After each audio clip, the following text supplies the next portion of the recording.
So what are the biggest five, if you had to pick five mistakes that men are making in their marriage, what is it? If you had to just pinpoint it down to the five biggest mistakes, what are they? And now, Escaping the Drift, the show designed to get you from where you are to where you want to be. I'm John Gafford, and I have a knack for getting extraordinary achievers to drop their secrets to help you on a path to greatness. So stop drifting along, escape the drift, and it's time to start right now. Back again for another episode of the show that gets you from where you are, man, to where you want to be. And, you know, we talk so much about on this show about entrepreneurial stuff and the wonderful world of being an entrepreneur. And, dude, you get so busy in what you do. If you're in sales, if you're running a business, if you're doing whatever you're doing, you get so busy in life that sometimes you can neglect your significant other. And so many of my good friends that are very high-performing individuals, unfortunately, man, over the last couple of years, a lot of those dudes have wound up getting divorced. And I don't think that that's something that anybody wants. And I don't think that that's something that anybody is looking for. So today, man, I got the expert, I got the guy, I got the dude that is going to show you from where you are to the promised land. And if you're a woman, listen to this. Maybe you get some tips to nudge your guy in the right direction. This isn't just like a show for dudes. I'm not saying ladies turn us out today.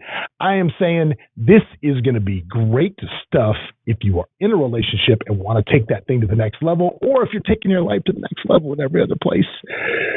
But this one's getting a little bit left behind. This is your guy that can help you and get you where you want to be. Welcome to the show, ladies and gentlemen, founder of the Married Game program. This is Mr. Keith Yackey. Keith.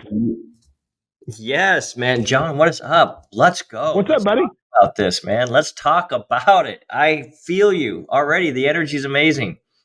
Yeah, dude, long time no see, man. I'm so glad to have you on. It's been a minute since I've been able to see you. And I'm glad that we get here. And I've watched you kind of build this thing from afar. And I think myself, like everybody else, you know, you can say to yourself, my marriage is great. You know, I see what Keith is doing, but I don't need that, right? I don't need that. And I think that's probably, look, I'm not saying I got marriage problems, but I'm saying that's probably the attitude that gets people in a problem. They probably get to a point where it's too late to fix it, and then they can't fix it, and then the next thing you know, they're divorced. Would you say that's accurate?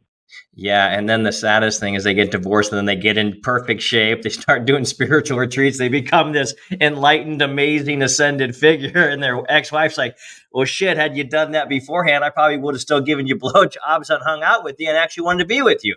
So, yeah, it's an interesting dynamic for sure. It's one of those, I saw a meme this morning that said, yeah, how come every time you break up with him, 3 days later, he's got a full ride scholarship to Harvard and a down payment for a house and abs is what it always said. So how did you get it? How did you get into the game of the married game? What brought you to this, man? You know, I was actually just talking with Jessie, my wife. I was telling her about I was going to be on your podcast today. And I said, you know, I met him and really met you almost, I think it'll be about 8 years ago, 7 or 8 years ago. I can't remember. It was either 7 or 8 years ago. And that's when that's when she left me. That's when I met you. Because I remember I was going to somewhere in Vegas where there's I can't remember the name of it now, but it's right by the link, that area. Mm-hmm.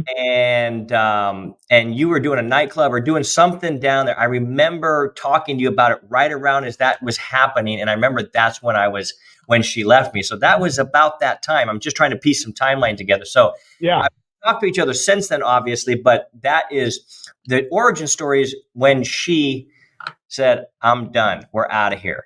And that is what woke me up to Married Game. I had been a fan of Game before I met Jessie and used what a lot of guys understand is just, you know, how to understand women. And ultimately you understand them because at that time I wanted to have sex with them and I didn't want to have with any woman. I wanted to have sex with the pretty one. And the problem is you got to get the pretty one to want to have sex with you. So I had to learn Game because I didn't grow up handsome and with money or anything. So I thought, all right, well, what do I do?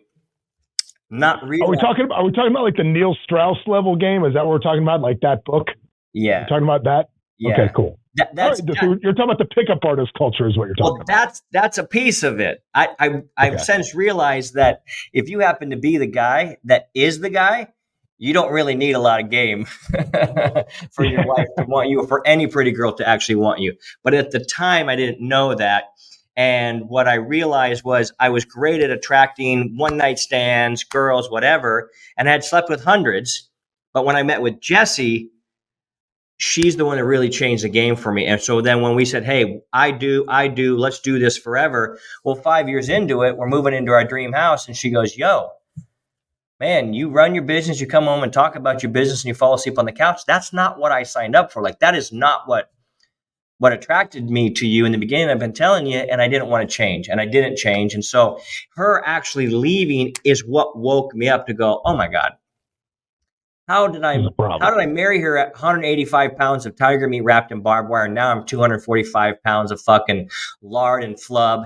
And I'm mad that she doesn't want to have sex with me, but I'm the one who gained 60 pounds. What crazy man am I that I would think that would be okay? And that's just the obvious, not to mention that I neglected her, meaning I hardly hung out with her. I hardly spent time with her because I'm building my business and building my empire, and I'm succeeding. Yet when you have your best friend who knows you better than anybody, literally say my life would be better without you in it, the thought of success instantly evaporates and go, dude, you did messed everything up. And now what? And that's when I had the moment. I was like, oh shit, I'm the problem here. And then also, it didn't happen in the same breath, but when you're looking back, it looks like it did. Almost in the same breath, I realized, well, if I'm the problem, then I'm the solution. And that if I actually became the most attractive version of myself for myself, not for her, not to get her back, but just because that's actually who I am as a human, dude, I would have no problem keeping the girl that I'm with totally attracted to me, which means all the sex I want, all the love and affection and care and all the stuff that I would want, because I'm the guy who's willing to give that stuff and understands who she is, so she feels so damn loved that her cup is overflowing, that I get whatever the hell I want. I didn't realize that this is actually the cycle of what it meant to have real game in a marriage, not lines and things to trick her into giving you shit that you don't want. The same way you don't become rich by robbing people. You become rich by offering them what they want. Some people do.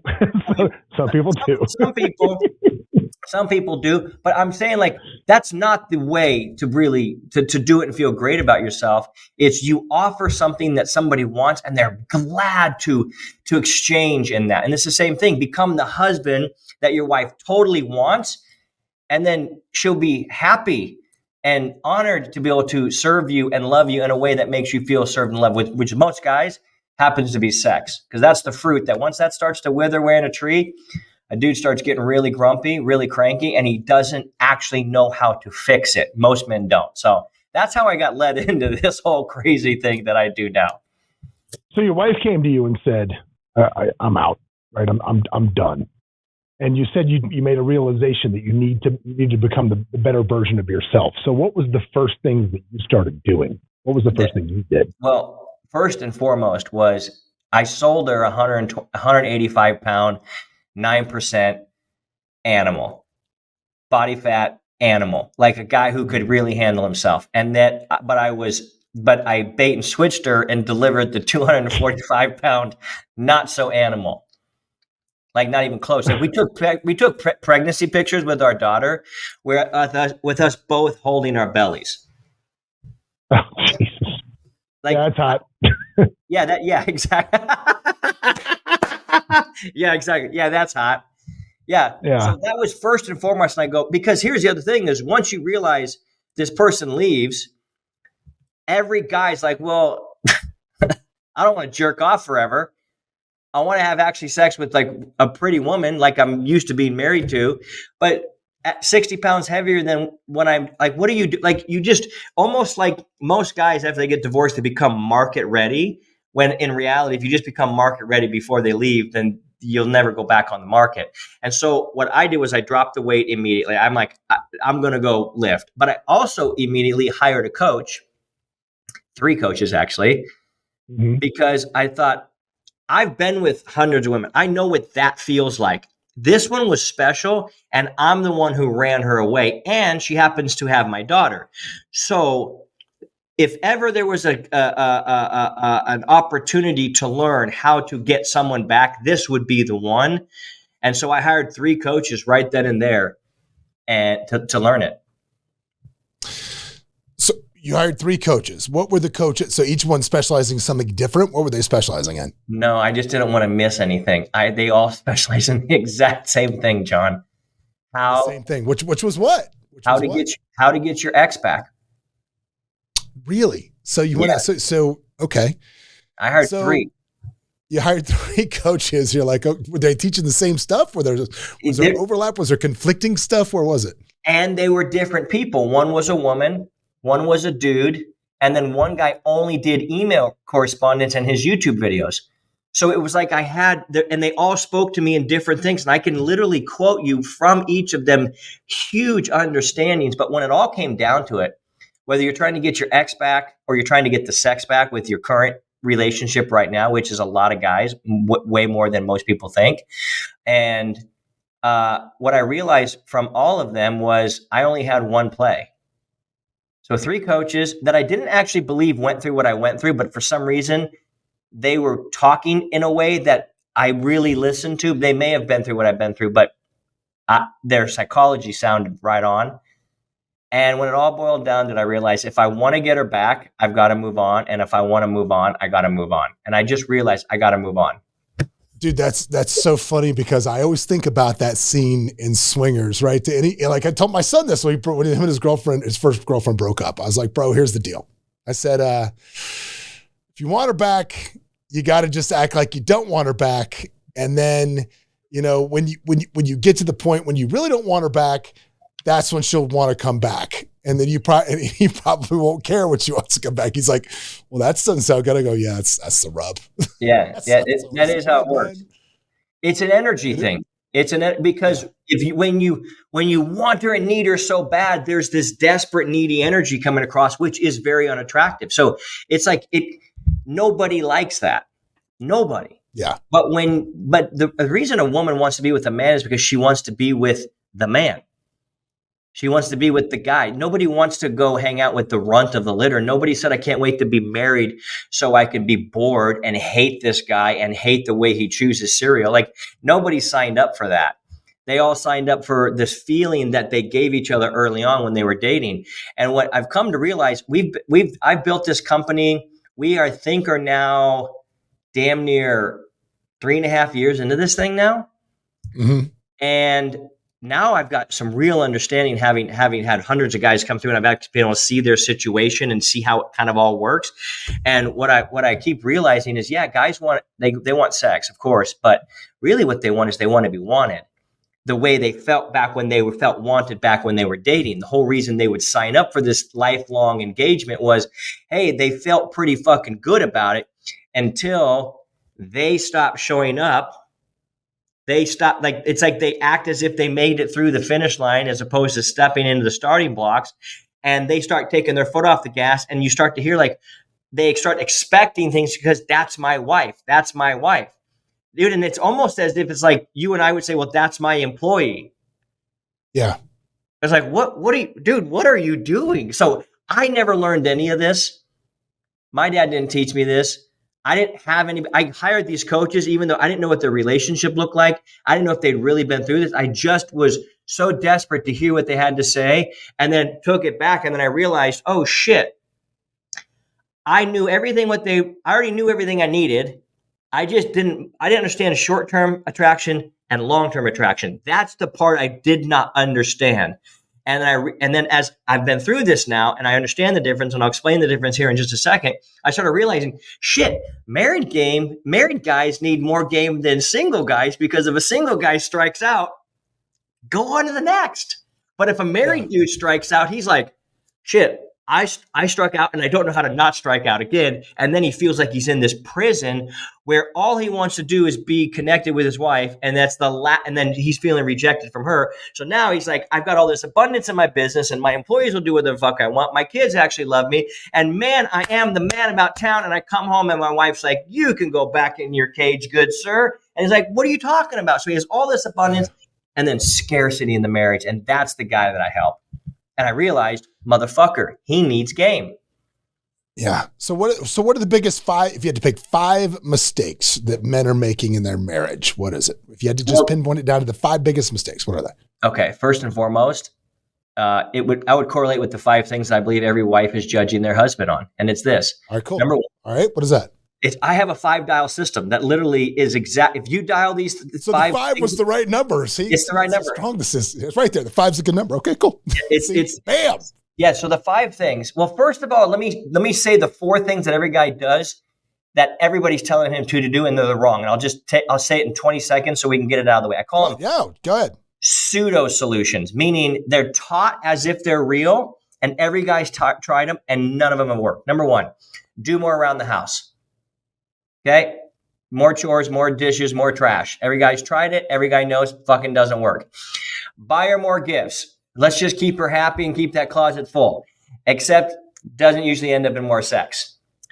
Say yes more. Be more agreeable. Happy wife, happy life. Guys have tried that. Doesn't work. And I just kind of said happy wife, happy life, agree more. Those are the 4. Those are kind of together.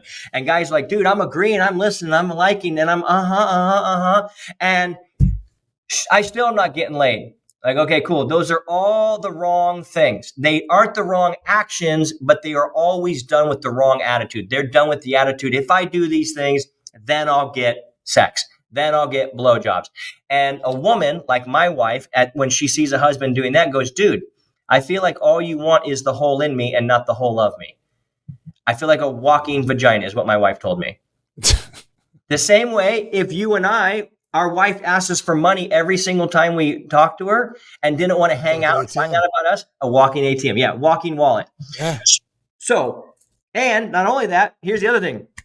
Men hate being sexually rejected. We fucking hate it. It's the worst, especially if, dude, you're really crushing in the other areas of life and you get rejected on that one. It just devastates the man's soul, as it should, because there's no connection there with the one you're supposed to be connected with.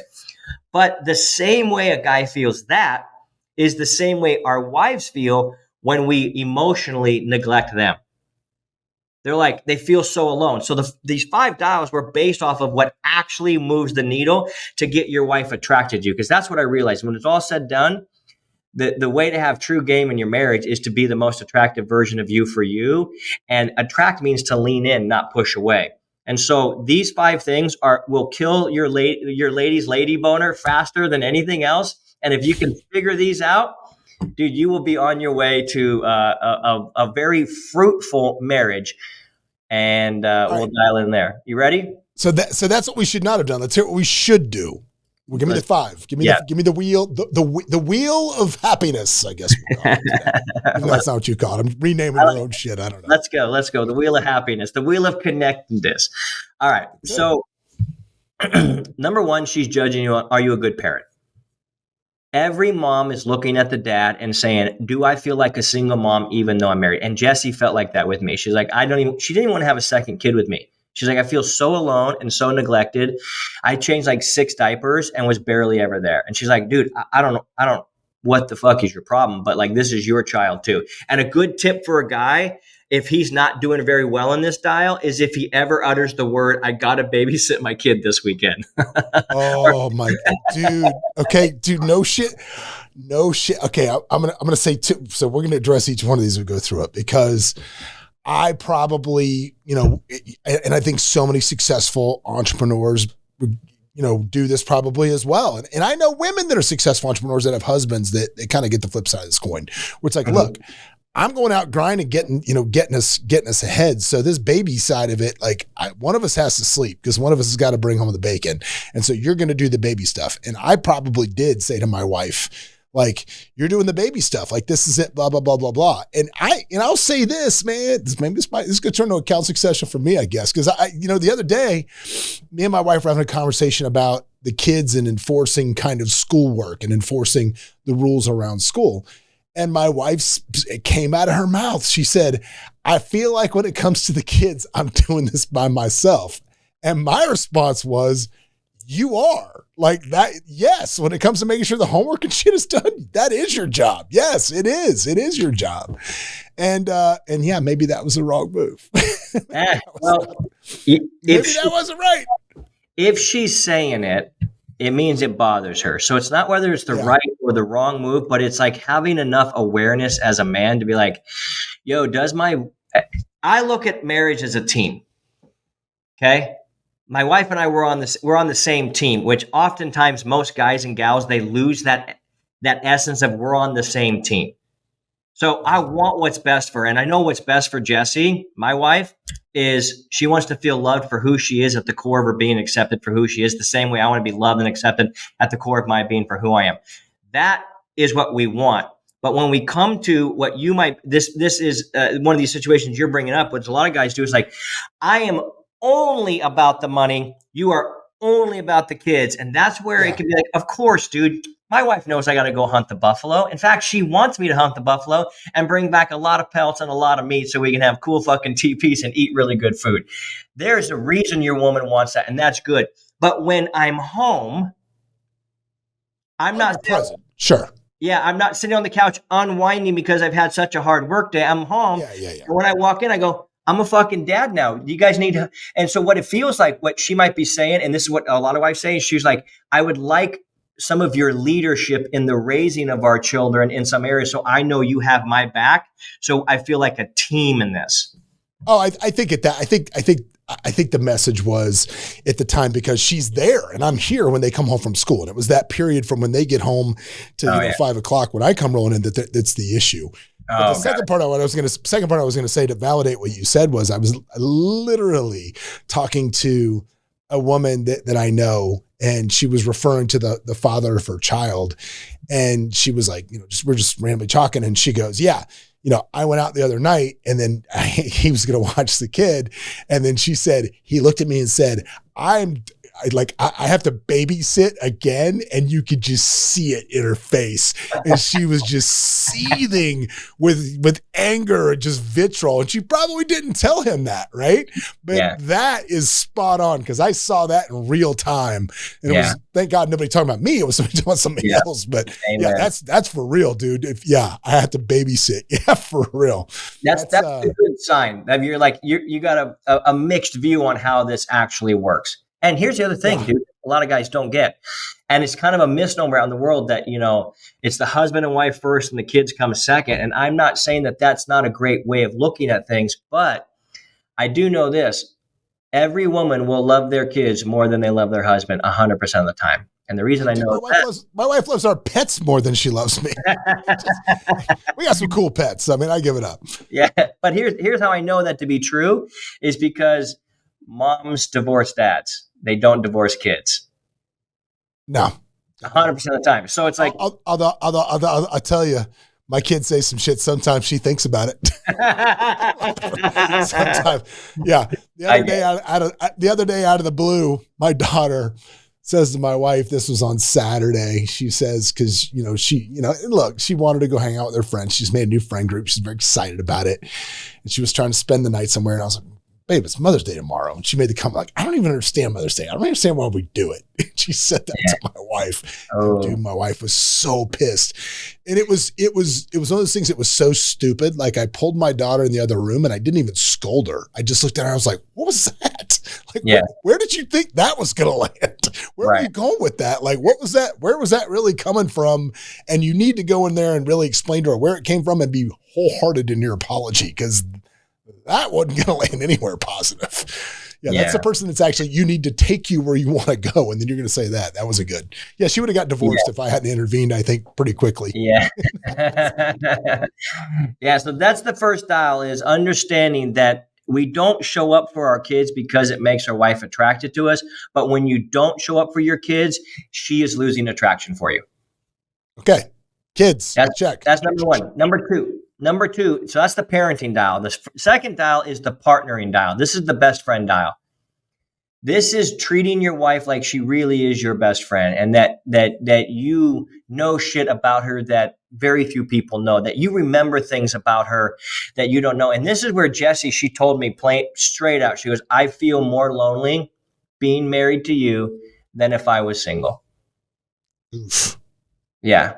And so how do you have a connection inside the bedroom when you don't have a connection outside the bedroom? And this dial I've found is that is so important for a woman, that she really actually believes like this. And this is going to sound so simplistic. Don't throw me off the podcast for it. I promise we'll get deeper.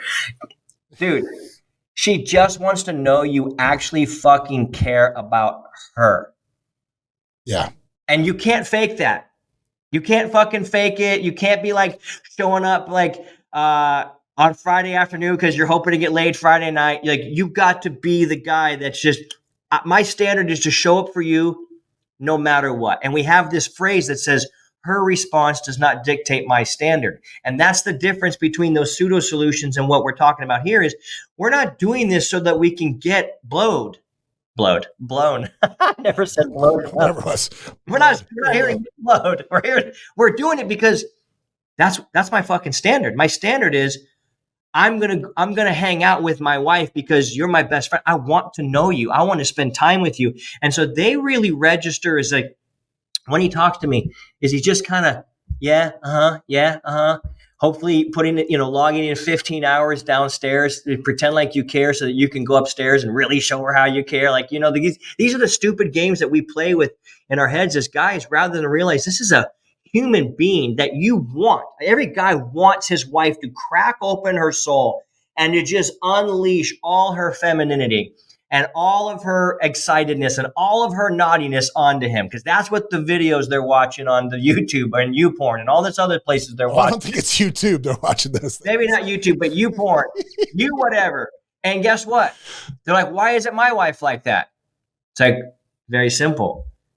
Your wife has her walls up because she doesn't actually trust you and feel like you can, her best friend, like you care enough to like care about. I always say, if you want the whole, care about the soul.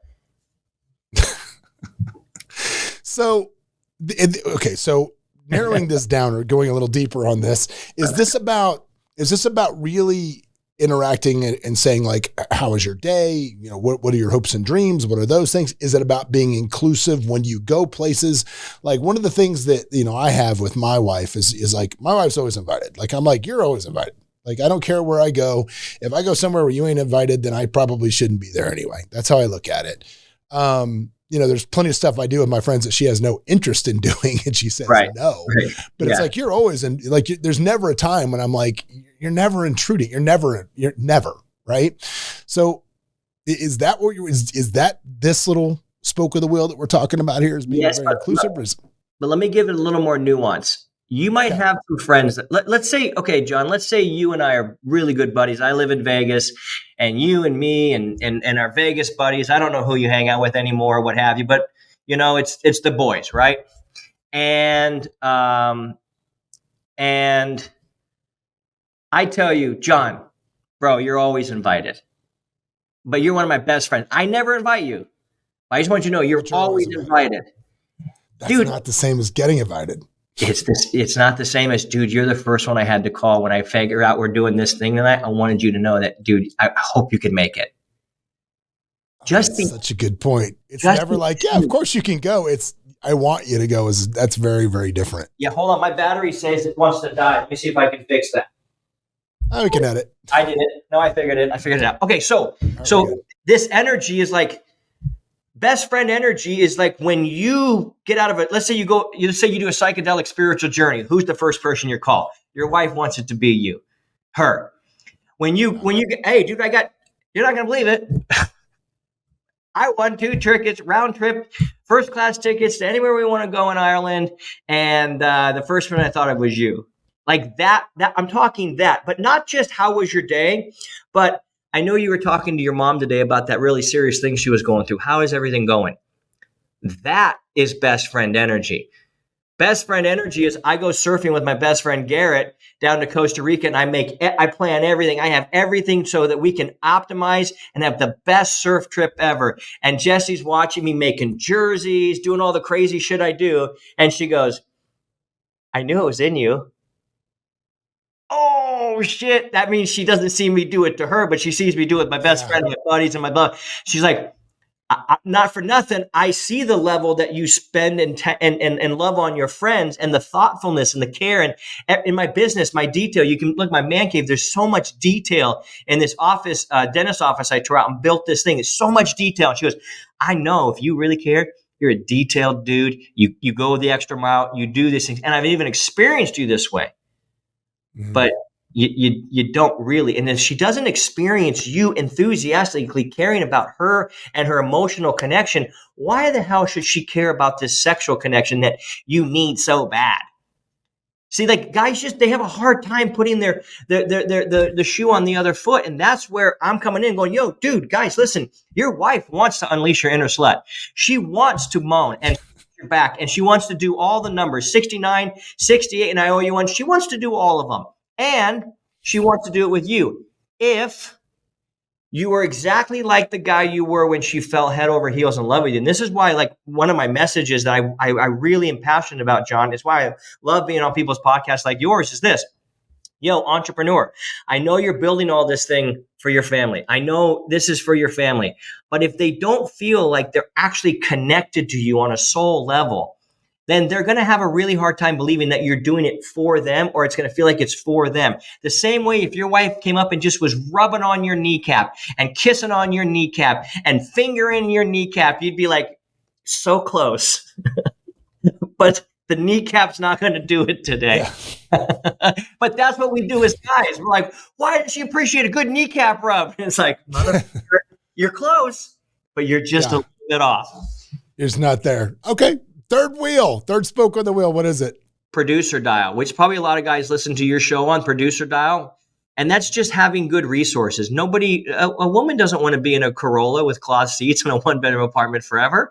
She wants to be with the train going somewhere. She married you because she thought you were a stud. It means you are her type. What happens though is that when guys don't produce the way, they're hitching their wagon and saying, I believe this is a good bet. I believe John Gafford's going to be a good bet. I hope he becomes a fucking stud. I see it in him. I don't know when you and your wife met, but how old were you when you met? Yeah, no, dude. I was 32 when we met. She was 33. I had dated everybody, and she had dated enough people that I knew I wasn't going to get anything better when I met her. I had a pretty decent sample size. And your wife's really cool too. So yeah, I was smart enough to know to lock her up. But when I remember though, when I met her, I had just come off The Apprentice, which was great.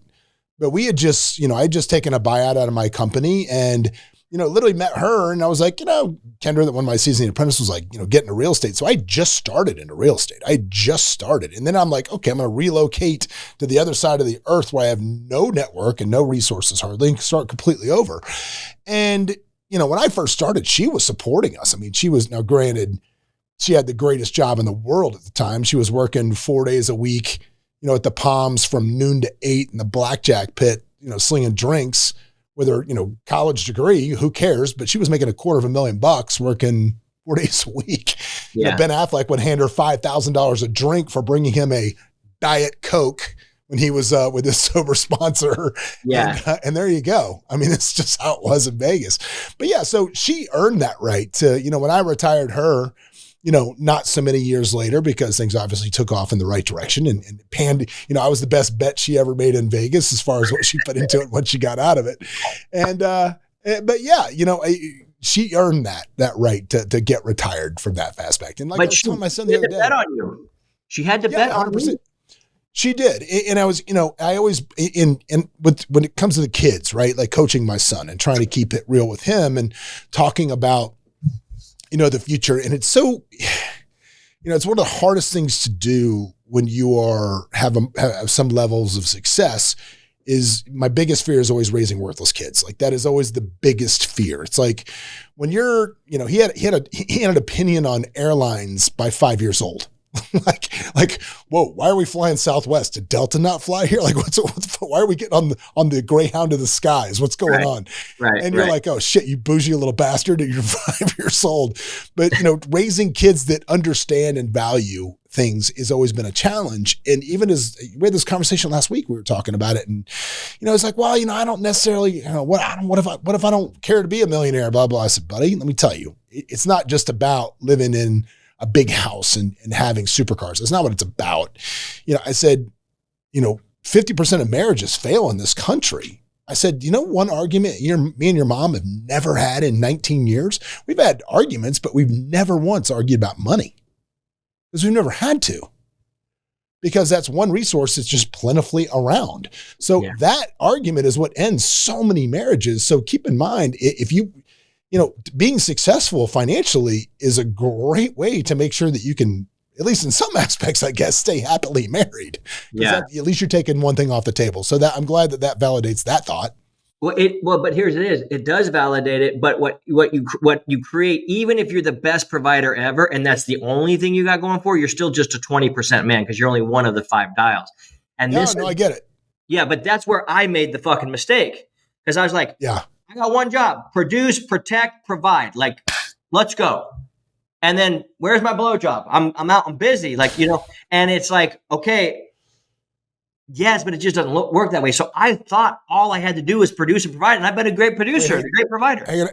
I got to say, Keith, I'm getting word from my producer. Yeah, we just, that's in 2.5 years, we just hit a personal record. That's the most times the word blowjob has been used officially now on this show in 1 hour-long segment. So congratulations, Keith Yackey. I'm not sure if we have a belt or a trophy or something, but yes, you've officially now broken the record. So congratulations with that one, buddy. Okay.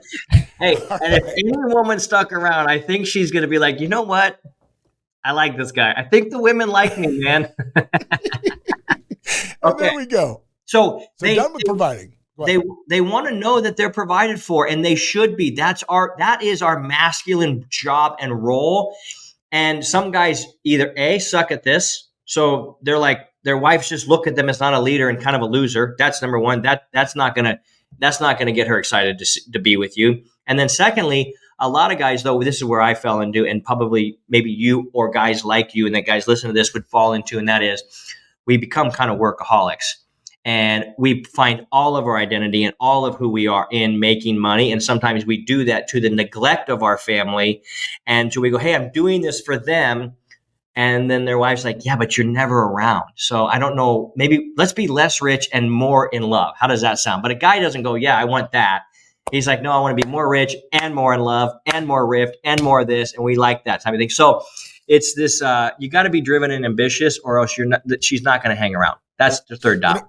I always preach to not self-identify with what you do, because what you do could potentially change voluntarily, or in some cases involuntarily, several times throughout your life. And if that becomes what you tie your ego to, is identifying through what you do and not who you are, it becomes a real problem. So I love that you just said that, because I always try to identify and focus first on being a great father, a great husband, a great person before I am any of the other stuff that anybody says. It's probably why you're successful too. And people like it.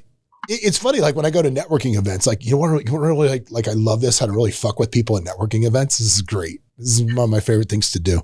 When I meet somebody at a networking event, I always ask the same question. I say, oh, tell me about you.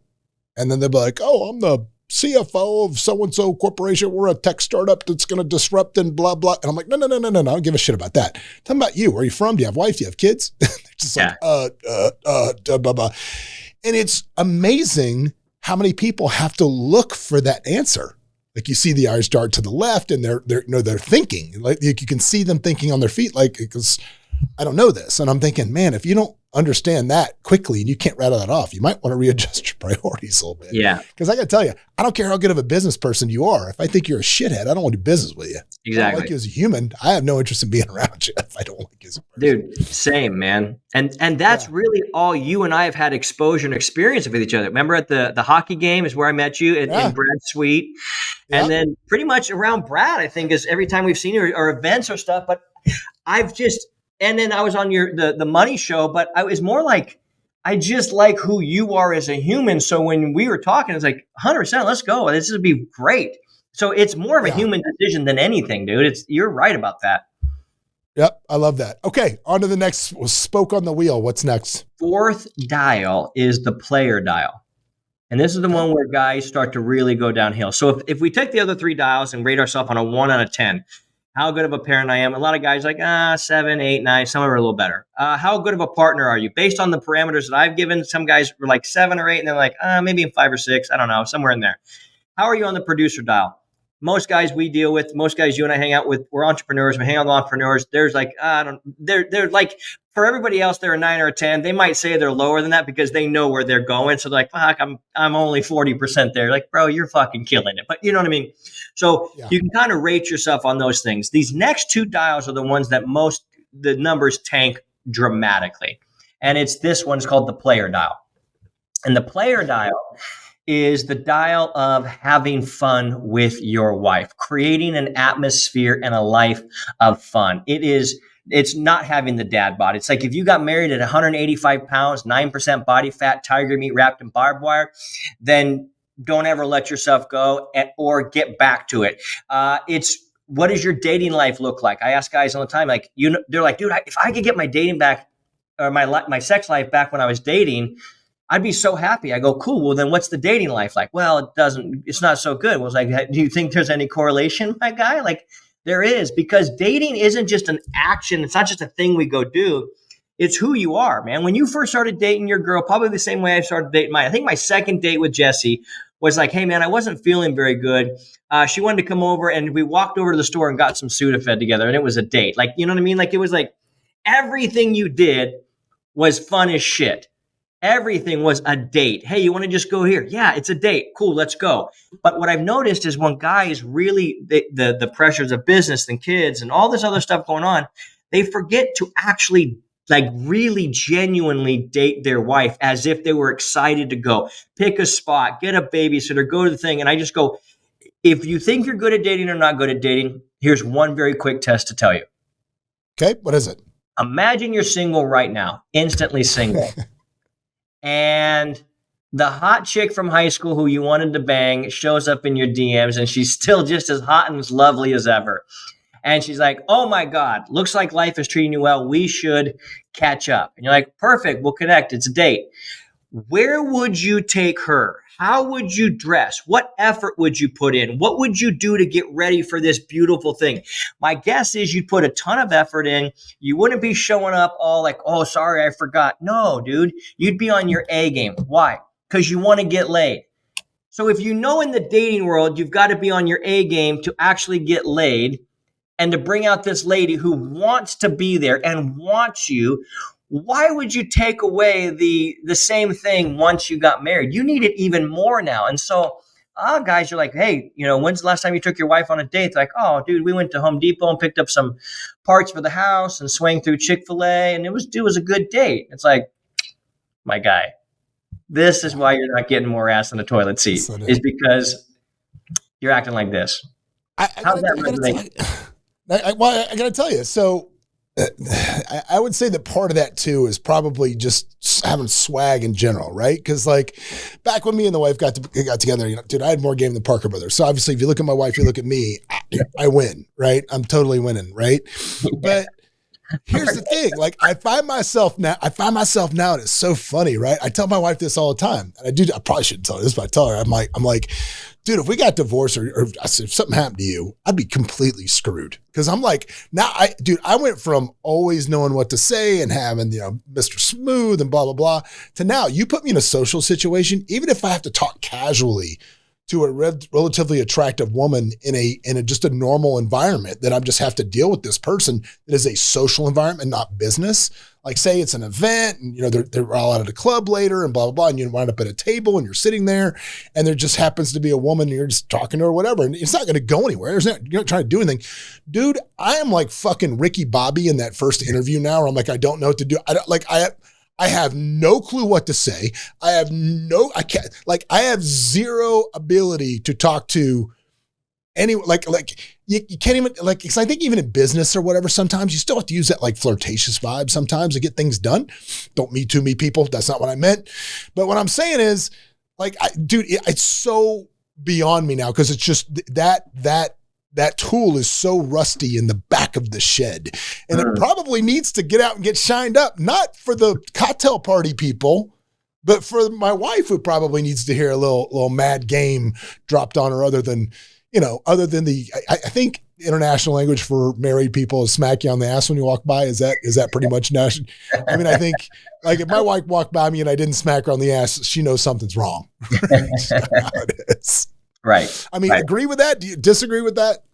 I think that for some couples, the little tap on the ass is a sweet reminder of how much we love you. I think there's a lot of guys that when they tap their wife on the ass, their wife goes, and looks away and like, stop doing that, and hates it. And it's because she don't want them to be in touch by that guy. So yeah, your wife loves you, dude. but yeah, I get it. but you're showing up and you care. Like you can tell that you care about your family, you care about your kids, and you care about your wife. You know what I mean? It's just obvious when you meet somebody.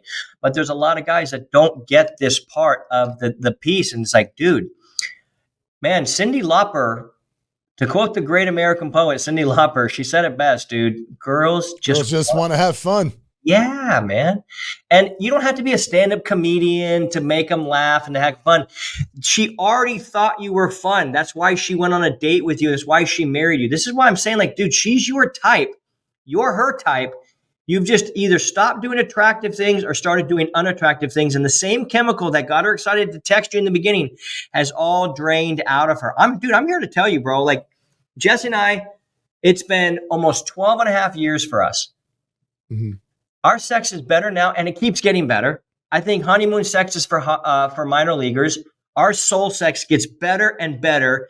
Not every single time, but we are in seasons where it's just like better and better. Our dating is more fun. Our hanging out and our conversations are way more real and better than they've ever been. For me, after 12 and a half years, couple of bumps. That's why we created Married Game. Yeah. If I don't have those, I don't understand this. But now we're creating the tour. I don't see, and this isn't me bragging. It's just me being honest. I don't look and go, I wonder how they do it. I wonder how they do it. I don't meet people like that. I go, I know how I do it. I know how to get my wife really fucking into me. And it's by me being playful and understanding how she operates. What's her love language? If I do an act of service for her, like my job isn't the dishes in our house. Yeah. But every once in a while, I'll just open up the dishwasher and empty it or fill it or do it and just take it off of her plate. Just the same reason I would buy a pool stick for my best friend that's getting into the pool and be like, dude, I bought you this so that you can, not suck so bad or whatever. It's the same thing. I'm just doing this because I know it means something to you. And I want you to know you mean something to me. Do you know what I mean? I know. I do a lot of that too, but jokingly and funnily or with jest. Every time I do something around the house, I inform her how many gold stars I should receive because of this act of service that I've done. I picked my shoes up and I put them away. That's what a gold star. She's like, no, it's not a gold star. I'm like, yes, it is. Yes, that's a gold star. So yes, but no, I agree. You should probably just do things and I do a lot of that stuff, which is good. What is my fifth spoke? This one. Bring it home, Keith. Bring it home. This is the one. The fifth dial is the power dial. This one's going to be funny based on what you just said. So most men don't do things because it's why they do them. They do it because and I'm not saying you're in this situation. You're not in this. No. But for men to be aware, it might be. I don't know. Okay. It might be. A lot of guys stick themselves in what we call the mom matrix. And the mom matrix, and this is how I say it, we're looking for a cookie or a nookie or a gold star. That's why it's funny because you said gold star. So a lot of guys will do stuff simply just to be like, hey, I did this because but the energy is like, are you proud of me, mom? Did I do this right? And she's like, yeah, good job. The reason why the mom matrix is such a problem, and dude, I've said this before, so I'm not making fun of anybody but myself, but I've said shit like, they're like, how many kids do you have? I go, I got 4. My wife has 5. You know what I mean? Yeah. And it's a joke, except it's not really not for them. It's not that funny because first of all, moms don't want to have sex with their kids. So, and second of all, it makes a man lose his actual power of who he is as the leader. He's not doing things so that there's someone that can be like, wow, you're so awesome. He's doing it because that's the standard. And that is the energy of what everything is. If I'm the problem, I'm the solution. Her response does not dictate my standard. Become the most attractive version of me for me. So, dude, like for me, when I look at personal development, I'm not doing it so that Jessie pats me on the back, and I don't get butthurt if she doesn't notice. Other ways we can talk about, see that guy is out of his power and out of his leadership role in the family is when, if he asks for sex, or first of all, if he just stops asking for sex because he's so afraid of being rejected because he's been rejected so much. That is a painful spot. I've been there before, and it fucking eats away at your soul as a man, first and foremost. But then what's even worse is when he becomes the pouty little bee when he does get rejected. Like, there's never been a woman that watched her husband get pouty and passive aggressive and was like, you unlocked me.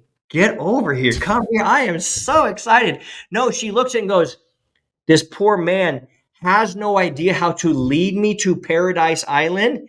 And now he's making fun of me for me not wanting to go there. That's what it looks like to them. So, dude, but the real thing about the power, like true power, is doing what you say when you say you're going to do it without fault. Like really just nailing, keeping your word to yourself and to others. And a lot of wives watch their men go, this is the year I'm going to get in shape. And then he's not. This is the year I'm going to blow up my business. Then they don't. This is the year I'm going to, and they don't. And so what happens is the wife's trust in this man and his word goes down. And when the trust goes down, the lust goes down. Well, I think that's, I think stop talking and start doing is good advice for any aspect of your life. Like nobody wants to hear you talk about what you're going to do. Nobody cares. Yeah. I find, it's funny because I'm one of those people too that it's really, when I come up with an idea or I have something that's in the works and the wheels are working, I love to talk about it. And I catch myself so often just saying, I don't have to fucking talk about it because it hasn't happened yet. It hasn't happened. I can't talk. I want to talk about it, but it hasn't happened yet. Because you never want to just be seen as a big talker in any aspect of your life. But it really erodes the trust for these women. Like, can I give you a really quick example? But I want to hear what you have to say. Totally, man. Yeah. Okay, so we move into this beautiful home like 4 or 5 years ago, and it's awesome. And Jesse's like, dude, will you hang these pictures here and put this stuff here? I go, no problem. 2 weeks go by. I hadn't hung the pictures. So, yo, can you do that? I'm like, oh, dude, 100%. Just been real busy, blah, blah, blah. Another 2 weeks goes by. Can you do this? Oh, my God, I'm so, yeah. And it's not that she didn't feel that I was sorry for not doing it. It's just that she couldn't trust that if I said I was going to do something, I would do it. Or, hey, I would be home at 5:15 every night.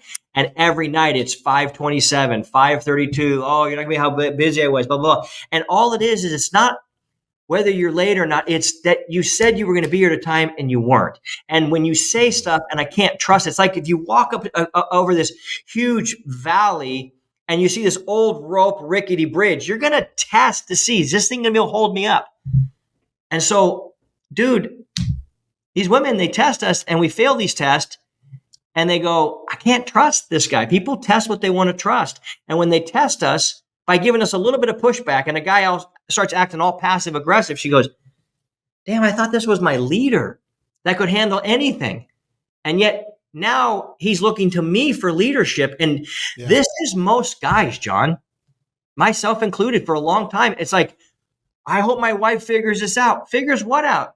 Her not trusting you and not wanting to follow your lead because you don't actually do what you say you're going to do.